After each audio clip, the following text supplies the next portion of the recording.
The 14 worlds of the Iron Meridian did not fall easily. Well, most of them did. Vorik Thane would admit, in the privacy of his own mind, that worlds 8 through 11 had been embarrassingly quick. Agrarian civilizations. Very polite. Very flat. The kind of planets that seemed to exhale with relief when you conquered them, as if they'd been waiting for someone to take responsibility. But the other 10, those had been campaigns. Resistance. Orbital defense grids. Unified militaries. One particularly unpleasant world with underground railguns that destroyed 17 ships before his forces adapted. He had adapted. He always adapted. That was why he was fleet commander. That was why, when the High Council needed someone to absorb the small, loud planet at the edge of the Orion Spur, the one broadcasting radio signals for barely a century, hadn't cracked interstellar travel yet, they called Vorik Thane. It was beneath him, but the planet had resources.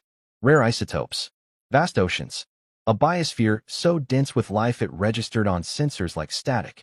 The humans had not responded to the standard offer of peaceful absorption. They had responded with questions. Which governing body are you addressing? Are you aware there are 193 sovereign nations on this planet? Do you have documentation? Can you hold, please? The holding lasted 6 of their days. When the response came, it was from something called the United Nations General Assembly Emergency Session. 37 pages, 17 languages, and a footnote asking whether the fleet was in compliance with something called the Outer Space Treaty of 1967. Vorik Thane had conquered 14 worlds. Not one had asked about his documentation. He ordered standard orbital suppression, a show of force, just enough to communicate the fundamental reality. There was a fleet above their planet, and they were very small. The humans watched with what his intelligence officers described as intense interest. Then one of their news networks ran a special report on it, with a panel of experts, who disagreed with each other. He decided he would simply land forces and be done with it. This was his first mistake. The biological survey of Sol 3 had been conducted by the academic vessel Persistent Inquiry 6 months prior. 912 pages. Submitted to Fleet Command, catalogued, indexed, accessible to every officer. Read, in its entirety, by exactly one person. Junior xenobiologist Preet Sala, who had written her graduate thesis on carbon-based predator ecosystems and found the whole document riveting and deeply alarming. She submitted a summary memo. The memo was filed under NON urgent/academic/fauna notes. The officer who filed it had skimmed the introduction, noted it was about animals, and reasonably concluded that animals were not a tactical concern. Reasonable on every other planet. Prey animals ran. Predators avoided large groups. Nothing on any of the 14 worlds had ever threatened a soldier in full combat armor, standing in formation. What the filing officer did not know, because almost no one had read past page 47, was that the section titled Megafauna and Apex Predators ran for 319 pages. For a single planet. Preet Sala had written, in that section's opening paragraph, in a tone that for an academic document came very close to screaming. Sol 3 presents the most comprehensively hostile macrobiological environment in the surveyed catalog. This assessment applies not to isolated regions or extreme biomes, but to the planet's surface as a whole, including areas the dominant sapient species has densely settled and considers, by their own cultural standards, safe. The fauna detailed here are not anomalies. They are not confined to remote wilderness. They are present in and adjacent to population centers and developed infrastructure, and the local sapient species interacts with them with a casualness that the survey team found, frankly, unsettling. The word unsettling appeared 14 times in the survey. Preet Sala had considered horrifying, but felt it was unprofessional. She would later reflect that unprofessionalism might have saved lives. The first landing party set down in Queensland, Australia. Low population density. Flat terrain. Coastal proximity for supply logistics. Every standard criterion for a beachhead. What Fleet Command did not know, on page 208, under the subheading Continent, Australia, special notation, was that Australia had been geographically isolated long enough to independently develop the concept of what if everything here could kill you, and had pursued that concept with remarkable commitment. The notation read, The authors recommend that any ground forces operating in this region be briefed extensively on local fauna before deployment. We wish to be unambiguous. This is not a precautionary statement. This is a requirement. We have cataloged 87 species in the immediate coastal zone capable of killing an organism of average sapient body mass within 4 hours. 21 within 20 minutes. For within the time, it would take a field medic to open their kit. There was a footnote. The footnote said, "We are aware this sounds like an exaggeration. It is not." The first landing party encountered a funnel web spider 11 minutes after touchdown. The funnel web spider was, by Sol 3 standards, medium-sized, approximately the width of a human hand. It had been living under a rock near the landing site. It was not happy about the situation. Its venom attacked the nervous system with a speed Preet Sala had dedicated an entire subsection to, noting it had apparently evolved to be specifically devastating to primate nervous systems, which was extraordinary given that the spider predated primates and had no apparent reason to develop such a specialization except, as she wrote, sheer spite, or possibly just statistical horror. Private Duan Recht was not a primate. The venom worked on him anyway. The medic noted that the spider had not been provoked.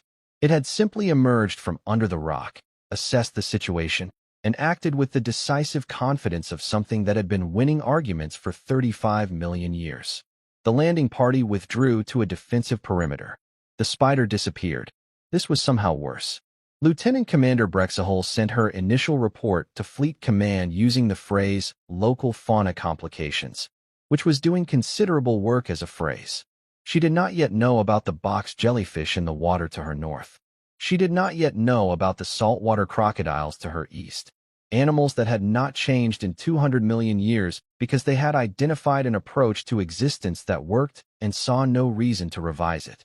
She did not yet know about the eastern brown snake, the second most venomous land snake on the planet, extremely common, not particularly large, moving with devastating speed, and this was the detail that would have concerned her most, documented as notably aggressive when startled, which it frequently is, as it tends to rest in locations where it will inevitably be stepped on.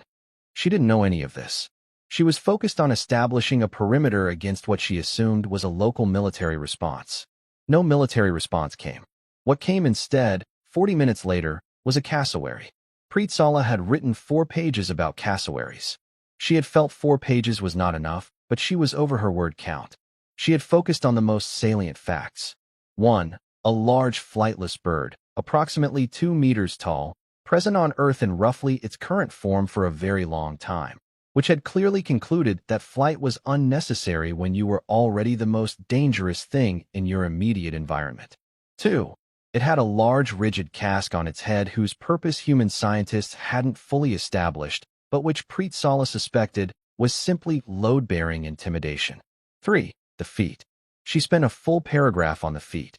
The inner toe bore a claw long, rigid, and shaped as if nature had decided a bird should be able to open things.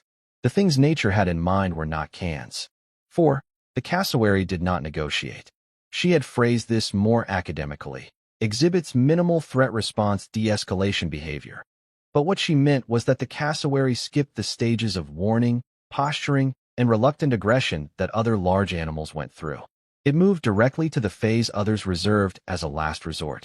The cassowary that entered the Queensland perimeter moved with a quality of silence that Preet Sala had attributed, tentatively, to either remarkable evolutionary stealth or an attitude so absolute that physics simply got out of its way. The sentry who first saw it described it as large, blue, and appearing to consider us a personal affront. The cassowary kicked Corporal Venthalis hard enough to crack the ablative plating on his left thigh guard. The armor held. The corporal stepped back. The cassowary did not step back. This exchange repeated twice before Brexahol had 6 soldiers form a cordon and spent 11 minutes carefully encouraging the cassowary to leave in a direction that was not toward any of her people. The cassowary left. It did not hurry. Hurrying was not something that applied to it. It looked back once, the way something looks back when checking whether you understood the point it made. Brexahol updated her report. She changed local fauna complications to significant local fauna complications. In Germany, outside Freiburg, The Central European landing went smoothly for 2 hours. Agricultural land. Fields, forests, a river. The kind of organized landscape suggesting a civilization that had been working the same ground for a very long time and reached an understanding with it. Senior Sergeant Corvelt had done 12 deployments. He looked at the fields outside Freiburg and felt nothing. Not threat, not danger. The faint, pleasant sensation of a mission going to plan. The beehives were in the corner of the field. For white wooden boxes by the fence line. Not obvious. Not large. The kind of thing you walk past without thinking. Especially if you've never encountered them. Especially if the biological surveys section on Apis mellifera was on page 341 and you had not read it. Prietzala's key passage on bees. The social Hymenoptera of Sol 3 represent a unique threat category that does not map to any predator type in our standard taxonomy. Individual specimens are small and in isolation of limited concern. The threat is collective, emergent, and triggers with remarkable sensitivity. A colony contains between 20,000 and 80,000 individuals, each capable of delivering venom. A single sting is a minor irritant. However, when a colony perceives a threat, and the threshold for this perception is low, as colonies have been documented responding to vibrations, unfamiliar scents, rapid movement, and what can only be described as general bad vibes, the defensive response is total, coordinated, and involves the simultaneous engagement of potentially the entire colony. She had also noted, the sapient inhabitants are aware of this.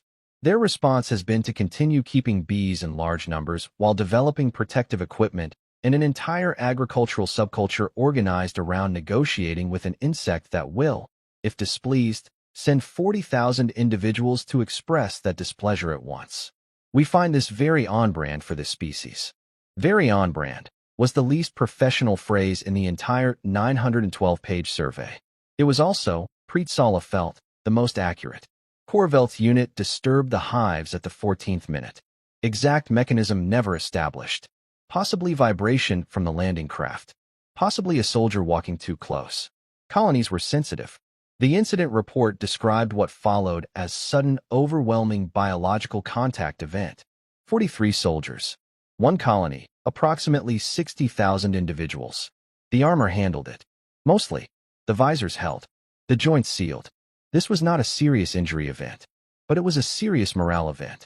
When 43 trained soldiers in full combat armor are suddenly engulfed by a living roaring cloud of something very small and very angry, training does not quite cover what happens next. They ran, not in formation, in 43 different directions. It took 2 hours to reassemble. 2 soldiers made it to the river.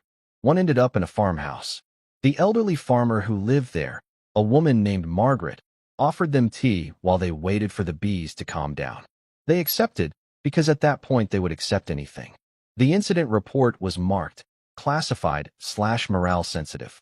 Someone at Fleet Command wrote in the margin, "What is happening down there?" Vorik Thane reviewed the reports that evening. Queensland. Operational, fauna complications, 1 casualty from the spider. Morale listed as cautious. Freiburg. Operational, currently reorganizing, 0 casualties somehow. Morale listed as shaken, and he had a feeling that was generous. 2 other landings proceeding normally. No incidents.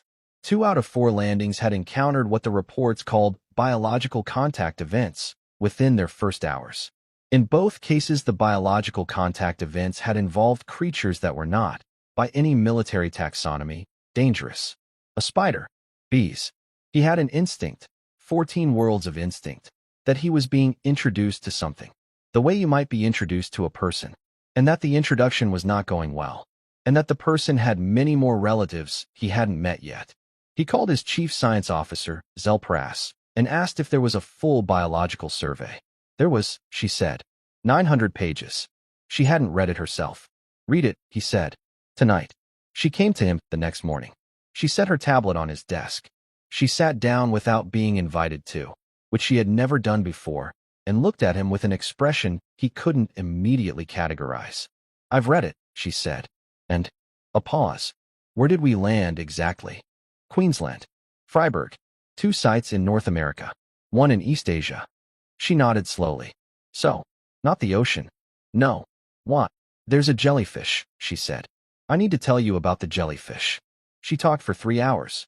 Vorik Thane had received many briefings across his career.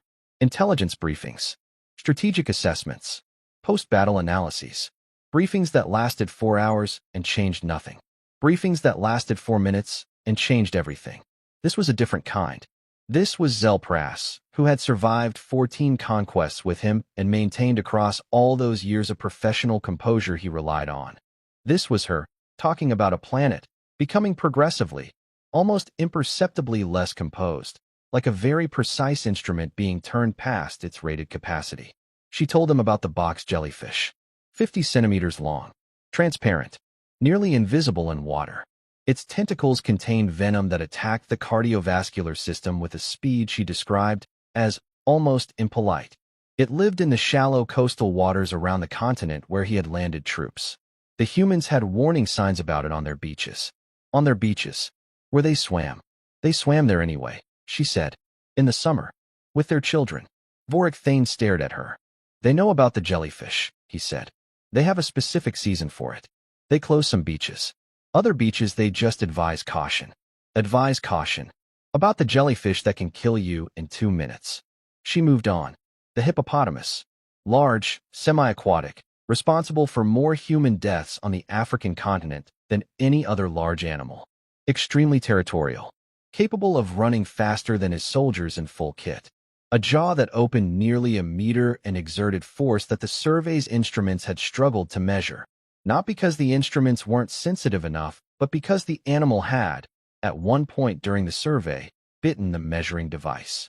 The African buffalo, known colloquially among local hunters as the Black Death, documented habit of circling back to ambush hunters who had wounded it. Ambush, she said. The buffalo practiced ambush. Then she told him about the moose. The moose, Vorik Thane said. I know how it sounds. She pulled up an image. The moose was enormous. Taller than his bipedal soldiers. Antlers spreading wider than some landing craft. It lived in the northern regions of the planet in very large numbers, and had developed nothing resembling respect for motor vehicles, road infrastructure, or the general principle that things larger than you deserve caution. There are millions of them, she said. Millions. In just one geographic region. The survey team had a collision with one. A pause. The moose was fine. Vorik Thane looked at the image for a long time. Go on, he said. The saltwater crocodile. 6 meters long. Unchanged in 200 million years because it had identified an approach to existence that worked. Capable of explosive acceleration from a standing position. Could hold its breath for over an hour.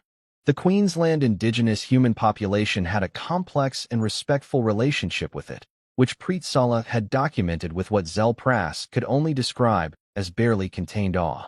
The polar bear, which actively hunted. Most large predators minimized risk, ambush from concealment, or scavenging what was already dead.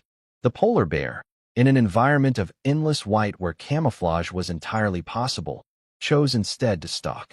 Actively, persistently, for kilometers. Because it could.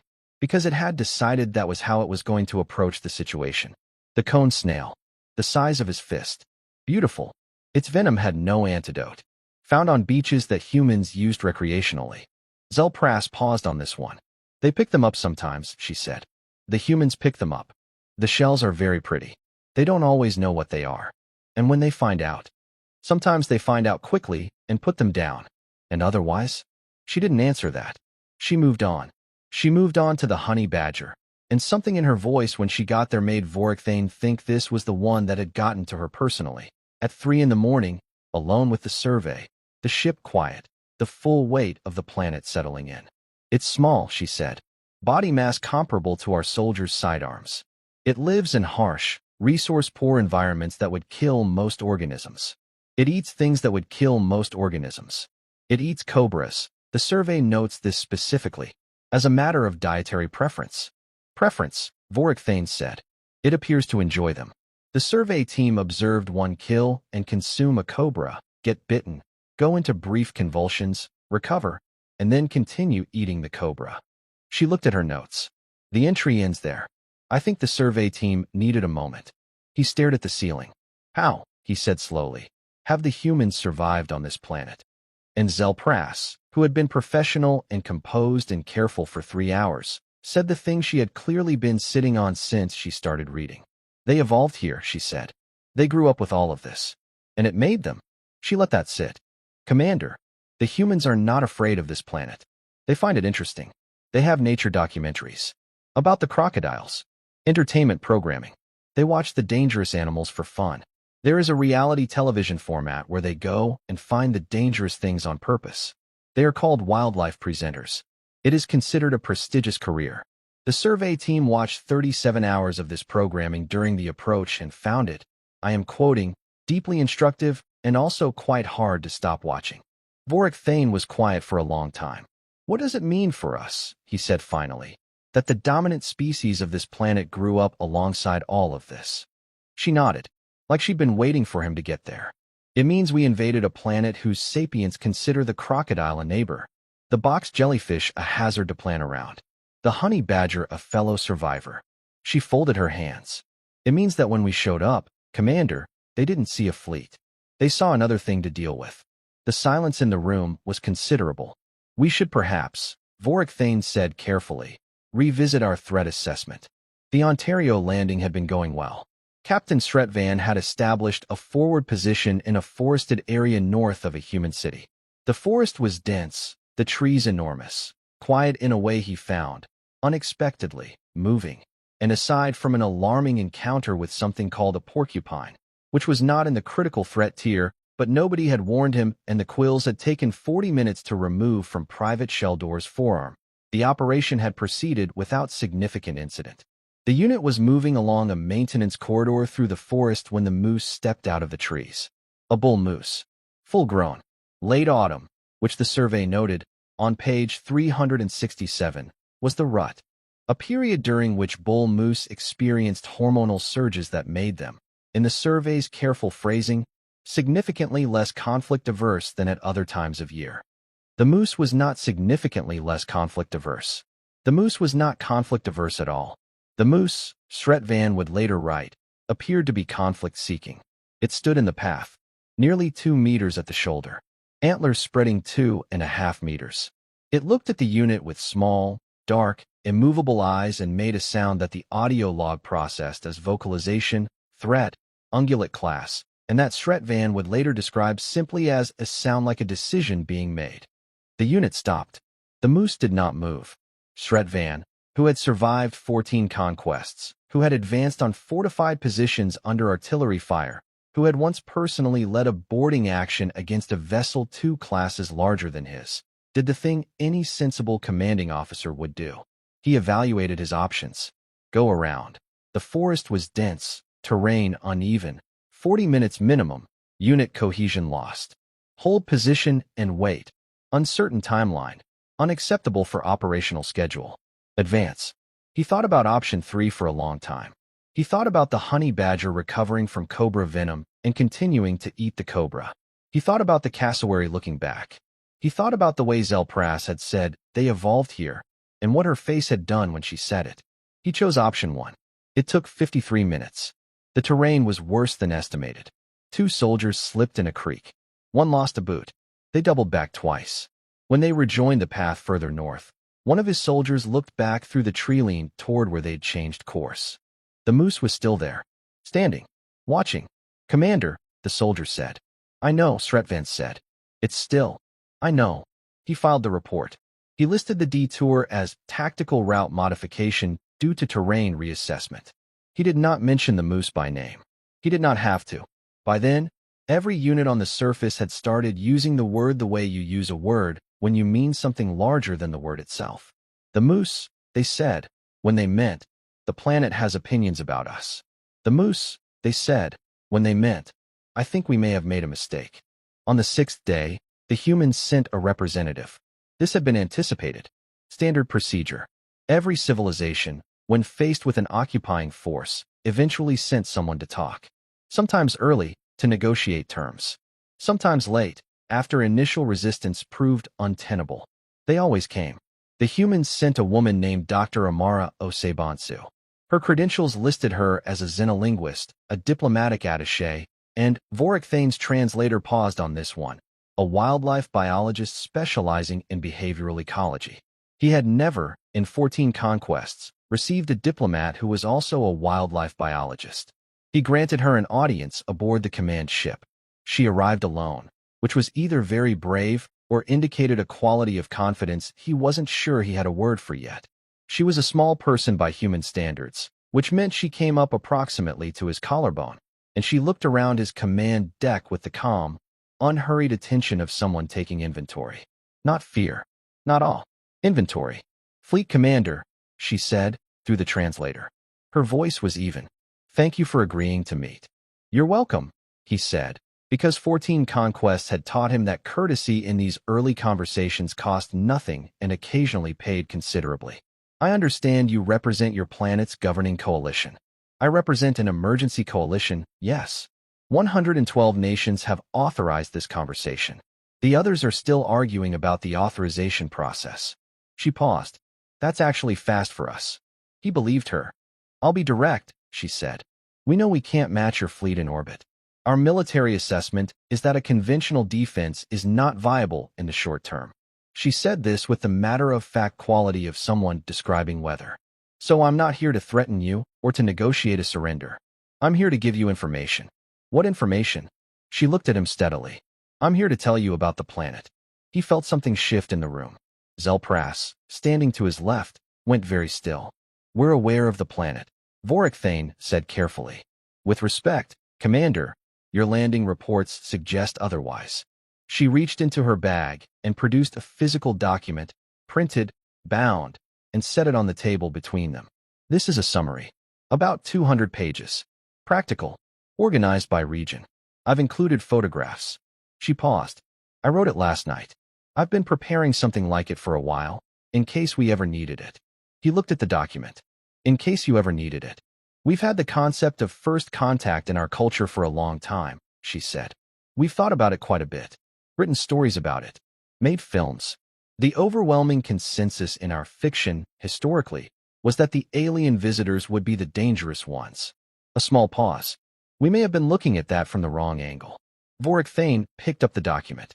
He looked at the first page, which had a title, and the title was Things That Will Kill You on Earth and How to Avoid Them. A Practical Guide for Visiting Species. There was a subtitle. The subtitle said, Please read this. We mean it kindly. He set it down. He looked at her for a long moment. Why? He said. Are you giving us this? She was quiet for a moment, and when she spoke her voice had something in it that he would spend a long time afterward trying to name. Not triumph. Not pity. Something that sat between patience and sadness, like someone who had learned a hard thing early and was still deciding how to feel about it. Because you're not the first thing to show up here with the assumption that size and firepower were the relevant variables, she said. The planet has been running that experiment for about 4 billion years. The things that survived it didn't do so by winning every confrontation. They did it by learning, very quickly, which confrontations were actually necessary. She glanced at the document on the table. Your soldiers have been on the surface for 6 days. I know about the spider. I know about the bees. I know about the moose. She looked back at him. The moose was en route, by the way. Your captain made the right call. Vorik Thane was quiet. What is it you want, he said. Same thing everyone wants, she said. To still be here tomorrow. She nodded at the document. Read that. Share it with your ground forces. The second section covers the coastal areas. I'd especially recommend it before anyone goes near the water in northern Queensland. There's a jellyfish. She stood. We're not asking you to leave. We're not in a position to ask that yet. We're asking you to not die unnecessarily while we figure out how to talk to each other properly. Dying unnecessarily tends to make everyone angry, and angry tends to make everything harder. She picked up her bag. There's a section at the back, she said, on the things that look dangerous in art. Because it goes both ways. We have an animal called the secretary bird that looks extraordinarily threatening and is actually quite gentle. We have a fish called the blobfish that looks extremely distressing and lives so deep in the ocean you will never encounter it. We thought it was fair to include those. So you have the full picture. She walked toward the door. Dr. Osebonsu, Vorik Thane said. She stopped. Your wildlife biology background, he said. Why include that in your credentials? She turned back. Something that might have been a smile. Because I wanted you to know, she said. that the person briefing you on what will kill you on Earth is considered, by her civilization's standards, professionally qualified to have this conversation. A beat. The bar for that qualification involves spending 4 years doing fieldwork in sub-Saharan Africa. She left. The room was quiet for a long time. Vorik Thane read the document that night. All 200 pages. He read about the black mamba, which could move at 20 kilometers per hour and whose venom caused complete physiological collapse within hours, and which lived in areas where his East Asia landing had set up supply lines. He read about the blue-ringed octopus, which was the size of a fist, brilliantly beautiful, and carried enough venom to kill a large organism many times over, and which lived in shallow tidal pools that his coastal survey teams had been walking through. He read about the deathstalker scorpion and the Brazilian wandering spider and the inland taipan, which the document noted was the most venomous land snake in the world and which Preet Sala had also covered in the survey. On page 289, in a passage that read like a person trying to remain calm about something that was making it very difficult, he read the section on plants, which he had not known would be a section, and which contained information about the manchineel tree, which was so toxic that standing under it in the rain could cause chemical burns, and beside which the humans had put up warning signs, and past which they had continued walking because the path was right there and they needed to get places. He read about giant hogweed and the sandbox tree and something called gimpy, an Australian plant whose sting caused pain so severe and so prolonged that the document noted, with what he was beginning to recognize as characteristically human composure, first responders in the region are briefed on this plant. We recommend your forces receive equivalent briefing. He read the section on safe regions, which was shorter than the other sections. He read the section at the back, on the things that looked dangerous and weren't. The secretary bird, the blowfish, a large hairy spider called a tarantula, which despite appearances was mostly harmless and had, according to the document, inspired considerable unwarranted fear in our own population, which we find somewhat embarrassing in retrospect given what else is out there. He read the final page, which was a single paragraph, and which read, "We have given you this document because we believe that understanding leads to better outcomes than ignorance, and because we have found, in our own history, that the creatures most likely to cause unnecessary harm are not the ones that are simply dangerous. They are the ones that are dangerous and don't know what else is dangerous. Earth is not hostile. It is simply honest. Everything here is exactly as dangerous as it is, no more and no less. And it has been this way for a very long time. We have learned to live in it not by defeating it, but by learning its terms. We think that's worth knowing." It was unsigned. He sat with it for a while. Then he called his ground commanders, and he told them to halt all expansion operations until every soldier on the surface had been briefed, region by region, species by species, on what they were standing in the middle of. He told them about the coastal waters in Queensland. He told them about the plants. He sent them the document. He told them about the moose, as a reminder that some confrontations were not necessary, and that recognizing which ones those were was not cowardice. It was the thing that had kept life alive on that planet for 4 billion years, and he would rather his soldiers learn it from a briefing than from the planet directly. The briefings took 2 days. On the 3rd day, Vorik Thane requested a second meeting with Dr. Osebansu. She came back aboard. Same calm, same inventory-taking gaze around the command deck. She sat down across from him and waited. "I have some questions," he said. "I thought you might." "The gimpy," he said. "Your document says the pain can last for years." "Yes. And people live near it. People live near quite a lot of things. The box jellyfish season," he said. "Your people close some beaches. But not all. Some people feel the risk is acceptable," she said.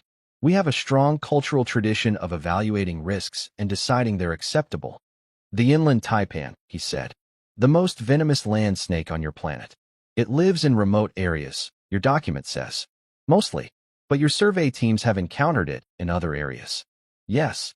And your response to that is?" "To know what it looks like," she said. "And to look where you step." He was quiet. "To look where you step," he repeated. "It sounds simple," she said. "It isn't really. It takes practice. It takes paying attention to things that aren't obviously threatening yet. It takes building a habit of awareness that most organisms don't bother with, because most organisms evolved somewhere that didn't require it." She looked at him evenly. "We required it. So we built it. And then we found it was useful for other things too. He thought about that for a long time. Your coalition, he said. The 112 nations. The others still arguing about authorization. Yes. You don't have a unified government. No. You have never had a unified government. Not in any meaningful sense. No. And yet, he said, you organized a diplomatic mission to an invading fleet in 6 days. She almost smiled. We're difficult to coordinate and very hard to stop, she said. Those are related qualities. He sat back. 14 worlds. Every one of them had looked up at his fleet and seen the end of something. Had sent ambassadors to surrender, or generals to fight, or priests to pray. And in every case they had looked at his fleet the way things look at something larger and more powerful, with the clear-eyed recognition of hierarchy. Dr. Osebansu had looked at his fleet and sent someone to explain the local wildlife. Not because they weren't afraid. He didn't think for a moment they weren't afraid. But because on a planet where the beaches had signs about the jellyfish and the paths had moose on them and the prettiest shells would kill you and the birds didn't negotiate, fear was not the primary variable. Fear was just the first thing you felt. What you did next was the thing that mattered. What you did next was look where you step. I'd like to continue talking, he said. Good, she said. So would we. Outside, on the planet below, a cassowary moved through the Queensland tree line. A funnel-web spider settled back under its rock. In a field outside Freiburg, 60,000 bees went quietly about their work in 4 white boxes by the fence, calm as long as no one disturbed them, which was all they had ever asked. The moose stood in a northern forest and looked at nothing in particular with the immovable patience of something that had been there long before the visitors arrived and intended to be there long after, in the way that things are patient when the planet itself is on their side. Earth had never been impressed. Not by the fleet. Not by the firepower. Not by 14 worlds of conquest and the certainty that came with it. Earth had simply waited, the way it always waited, for things to either learn its terms or find out what happened next. And this time, for the first time in a very long while, something had chosen to learn.